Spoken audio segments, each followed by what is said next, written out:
안녕하세요. 독일어 신문 읽어준 남자 독신남입니다. 코로나로 인한 경제위기, 다행히도 정책 결정자들의 선제적이고 과감한 조치들로 인해 금융시장은 안정을 빠르게 찾았고 떨어졌던 자산의 가치도 급등을 했었습니다. 그러나 경기 회복은 더디게 진행이 되고 있고요. 코로나 팬데믹은 오랫동안 세계 경제의 발목을 잡고 있습니다.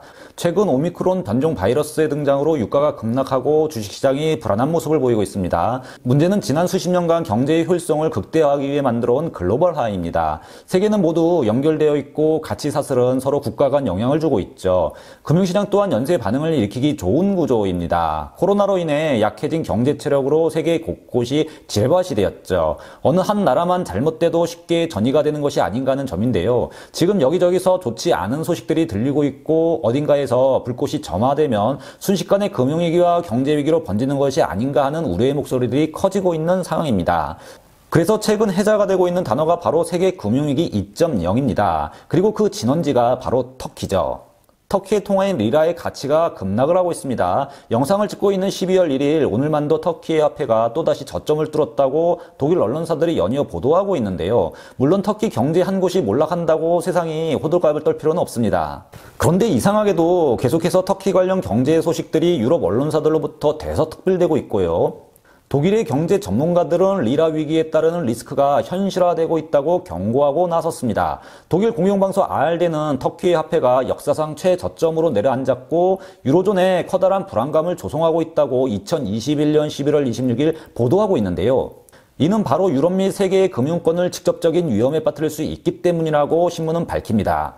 방송은 많은 경제학자들은 점증되는 터키의 통화 위기로 인해 불안해하고 있다고 보도하고 있습니다. 터키의 화폐 가치가 하락하면 수출 경쟁력이 좋아지는데 왜 이것이 터키와 유럽 경제에 위협이 될까요?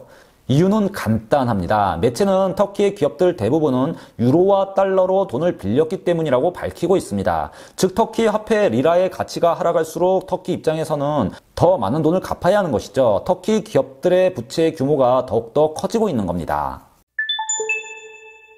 독일 알렌대학 금융학 교수 크리스티안 크라이스의 인터뷰 내용에 따르면 외국에서 빌린 터키의 채무 규모는 현재 5,760억 달러입니다. 그중 터키 기업이 차지하는 부채는 2,400억 달러라고 방송은 밝히고 있는데요. 이는 터키 국내 총생산의 34%에 이른다고 보도하고 있습니다. 터키 화폐 리라는 올해 초 대비 40%나 하락했고요. 현재 1달러에 13리라입니다. ARD 방송은 이렇게까지 달러가 비싼 적이 없었다고 설명을 하고 있는데요. 매체는 9월 중순 1달러에 8.5리라였다고 밝히고 있습니다. 즉 이는 터키 기업 입장에서 자고 일어나 보니 부채의 규모가 더 커져 있게 된 겁니다. 그리고 이는 채무 변제를 어렵게 하는 요인이라고 분석하고 있습니다. 이로 인해 많은 터키 기업들은 유동성 문제에 직면하게 될 것이고 파산하게 될 것으로 매체는 내다보고 있는 것이죠. 이는 또다시 터키 금융권에 타격을 입히게 되어 있다고 방송은 보도합니다. 터키 은행들 역시 기업들에게 빌려준 돈을 못 받게 되면서 그들이 가진 채권이 악성 채권으로 바뀌게 되어 있다고 설명하고 있습니다. 그리고 터키의 금융위기는 바로 유럽 은행 시스템으로 전이될 것이라고 방송은 분석하고 있습니다. 먼저 터키에 빌려준 돈을 많은 유럽의 금융권들은 받지 못하게 되겠죠. 방송은 BIZ에 따르면 2018년 세계에서 터키에 공급한 금융 여신이 2,240억 달러 규모라고 밝히고 있습니다. 유럽 거의 모든 나라들이 터키에 여신을 공급해 왔는데요. 방송에 따르면 프랑스가 350억 달러 규모의 신용거래를 터키와 하고 있고요. 독일은 130억 달러 여신 공급을 했습니다. 매체는 만약 급격히 추락하는 화폐 가치로 인해 터키가 지불 불능 상태에 빠진다면 유럽의 은행들은 거대한 문제에 직면하게 될 것이라고 예측하고 있습니다. 기사는 터키의 경제 위기는 바로 유럽 금융위기로 번져나갈 수 있다고 강조하고 있죠. 특히 터키의 문제는 채권 시장을 흔들고 이는 연쇄 반응을 일으킬 수 있다고 설명합니다. 방송은 이 위험을 쉽게 생각할 수 없는 이유가 지난 경제사에 있다고 밝히고 있는데요. 매체는 바로 2008년 세계 금융위기를 촉발시킨 리먼 사태를 살펴보라고 권면하고 있습니다. 당시 리먼은 6,130억 달러의 부채 규모 때문에 와해되었고 이는 바로 전 세계 금융위기로 번져나갔다고 밝히고 있습니다. 즉 터키 문제 역시 전 세계 금융권으로 번질 수 있다고 매체는 주장합니다. 물론 터키의 문제가 유럽에 미치는 그 영향력은 제한적이다라는 의견도 살아있다고 방송은 설명하고 있는데요. 그런데 부정론의 목소리가 점점 더 설득을 얻어가는 이유는 바로 시기에 있습니다. 왜 하필 지금이냐는 것이죠. 이 문제가 코로나 시기이기 때문에 더 심각해지는 건데요. 코로나 위기로 인해 전 세계 부채 규모는 더욱더 커졌으며 부동산과 금융자산은 고공행진을 하고 있는 중이고, 여기에 터키 문제는 전 세계 경제 위기를 촉발시킬 수 있다는 의견이 강하게 살아 있습니다. 독일 통신 하이제는 11월 29일 터키가 세계 금융위기 2.0의 위협에 빠뜨릴 수 있다는 기사를 보도하고 있는데요. 하이제 통신은 아알데 국영방송이 인터뷰했던 알렌데아 금융학 교수 크리스찬 크라이스의 칼럼을 실으며 터키발 금융위기 2.0에 대해 더 세세히 다루고 있습니다. 매체는 2021년 11월 29일 터키는 전세계 금융위기 2.0을 촉발시킬 수 있는가라는 제목의 경제 칼럼을 내보냅니다. 칼럼은 2020년 3월부터 본격적으로 시작한 락다운은 이미 여러 중견기업과 중소기업들의 체력을 약화시켜왔다는 점, 이에 따라 부채 규모는 큰 폭으로 상승했다는 점을 거론합니다. 그리고 전 세계적으로 기업이든 국가이든 부채 비율이 이렇게 큰 폭으로 오른 적이 없다고 강조하고 있습니다. 문제는 현재 경제력 대비 부채 비율이 너무 크게 증가한 것이라고 칼럼은 지적합니다. 이는 예전 2008년 금융위기에 비해서도 너무 크다는 것이죠. 칼럼니스트는 또한 부동산 가격은 2007년에 비해 훨씬 높게 올라왔으며 주식 가격은 150년 역사상 유례가 없는 높은 가격이라고 강조하고 있습니다. 현재 자산 가치가 너무 높다는 것이죠. 그에 반해 경제 체력은 현재의 약한 편이라고 설명합니다. 매체는 만약 금융위기가 온다면 분명 2008년 금융위기보다 더 강하게 올 것이라고 단언하고 있습니다. 그리고 저자는 바로 터키가 금융위기 2.0의 시발점이 될 수 있다고 경고도 하고 있는데요. 그 근거로 칼럼니스트 크리스찬 크라이스 교수는 현재 전 세계 부채 규모는 296조 달러로 역사상 가장 높은 수준이라고 밝히고 있습니다. 또한 이는 전 세계 경제력 대비 353%라고 지적하고 있죠. 전 세계 GDP가 국제통화기금 2020년 통계 기준에 따르면 83조 달러 정도 하죠. 즉 이는 각 1달러 경제력의 3.5달러의 빚이 있다는 얘기라고 설명을 하고 있습니다. 이에 따라 2008년 금융위기 수준에 비해 부채 규모의 수준 또한 절대적으로 높은 편이다라고 저자는 설명합니다. 여기에 또 하나 고려해야 될 점은 지난 15년간 저금리로 인해 형성된 좀비 기업들인데요. 지난 15년간 미국에서는 신용등급이 낮은 기업들이 낮은 이자율로 인해 많아졌다고 지적하고 있습니다. 그리고 또 만약 이자율이 상승한다면 유럽의 일부 국가들 부채의 규모가 큰 이탈리아와 그리스 등은 문제에 직면할 수도 있다고 분석합니다.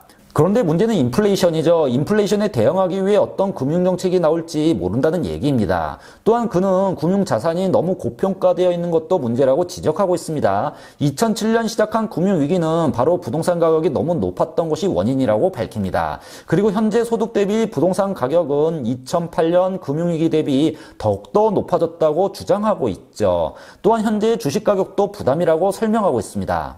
그는 S&P의 실러 지수는 150년 평균에 비해 2.5배 높으며 지수는 39.5포인트를 가리키고 있다고 설명도 하고 있죠. 즉 이는 미국의 기업들이 지금 주가에서 2.5배 이상의 영업이익을 기록해야 하는 수치라고 밝히고 있습니다. 단지 1929년과 2000년 딱 두 번 지금보다 비쌌다고 칼럼은 설명을 합니다. 그리고 이 두 번 모두 시간이 얼마 지나지 않아 주식시장은 붕괴되었다고 전하고 있습니다. 칼럼니스트는 지금 금융시장이 붕괴되는 시점을 모를 뿐이지 그쪽으로 이동하며 시간이 지날수록 더욱더 거대한 압력이 가해지고 있고 어떤 특정 사건으로 인해 금융위기는 촉발할 수 있다고 보고 있는 것인데요. 그 사건을 바로 터키의 금융시장 붕괴로 판단하고 있는 것이죠. 칼럼은 어쨌든 세트버블, 자산에 버블이 껴있는 것은 확실하다고 단언하고 있습니다. 현재 경제 주체들의 경제력과 자산평가에 괴리감이 크다고 강조하고 있죠. 그리고 이런 흐름은 오랫동안 지속된 저금리 정책, 새로 찍어내고 있는 돈, 그리고 락다운으로 가속화되어 왔다고 주장합니다. 예를 들어 미국의 통화량은 지난 15년 동안 10배 상승했으며 유럽은 8배 증가했다고 전하고 있습니다.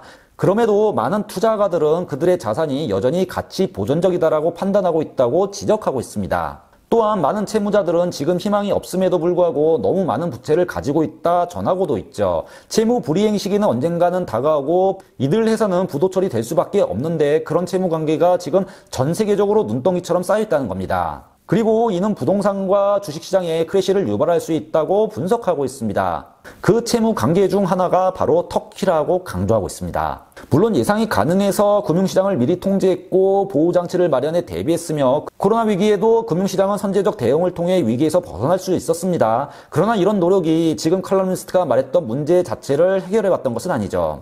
주식 긍정론자도 부정론자도 이런 문제가 잠복해 있다는 것은 다 인정하는 부분입니다. 문제가 이렇게 잠복되어 있지만 길어지는 코로나 위기로 더 점증되고 있고요. 경기 회복이 더디되면서 누군가 감기만 걸려도 큰 중병으로 확산되는 것이 아닌가 하는 의심이 살아있는데요. 문제는 예상하는 속도보다 빠르게 진행되어 정책 설계 속도보다 그 위험이 더 빠르게 전이된다면 어떻게 될까가 핵심인데요. 저자는 지금 터키 화폐 리라의 가치 하락 속도가 급격히 빠르다고 설명하고 있습니다. 매체는 2016년 1달러에 3.5리라였으나 최근 1달러에 8.5리라를 보였다고 전하고 있습니다. 그리고 2달 전에 비해 40% 이상의 차이를 보이고 있다고 설명하고 있죠.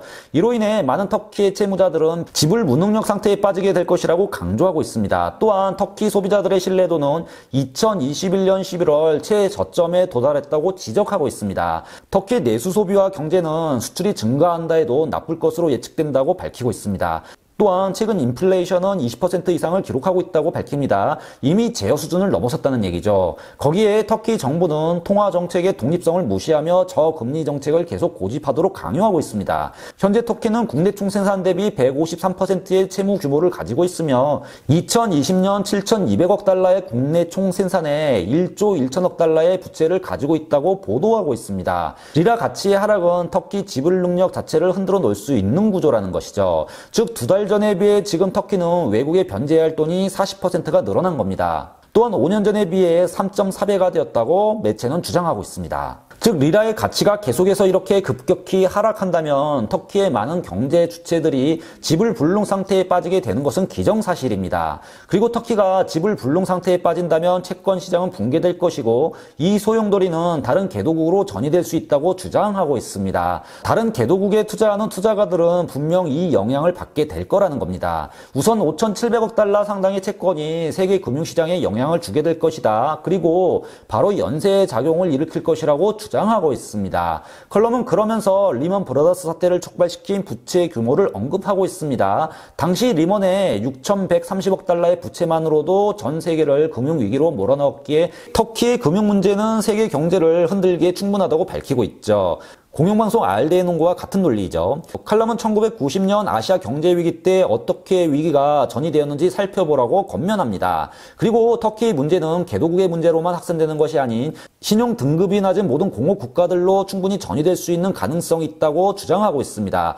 바로 이탈리아, 그리스 등이 이에 해당되겠죠. 그리고 신용고래의 이 말은 말 그대로 크레델의 신뢰에서 유래했으며 채권 독일말로 글로이비거는 글라우베의 믿음이라는 단어에서 유래했다고 지적하고 있습니다. 금융시장에서 신뢰가 깨지면 시스템 자체가 흔들린다는 주장을 하고 있는 것이죠.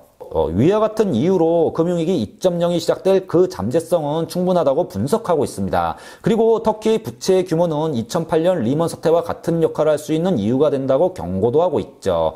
금융시장 전체가 흔들리는 것이 중요한 것이 아닙니다. 터키로 인해 금융시장의 신뢰가 흔들릴 수 있다는 얘기죠. 이로 인해 금융위기가 발생한다면 그때는 어느 때보다 더 강한 폭풍이 될 것이라고 매체는 설명하고 있습니다. 지금까지 독일어 신문을 읽어준 남자 독신남이었습니다.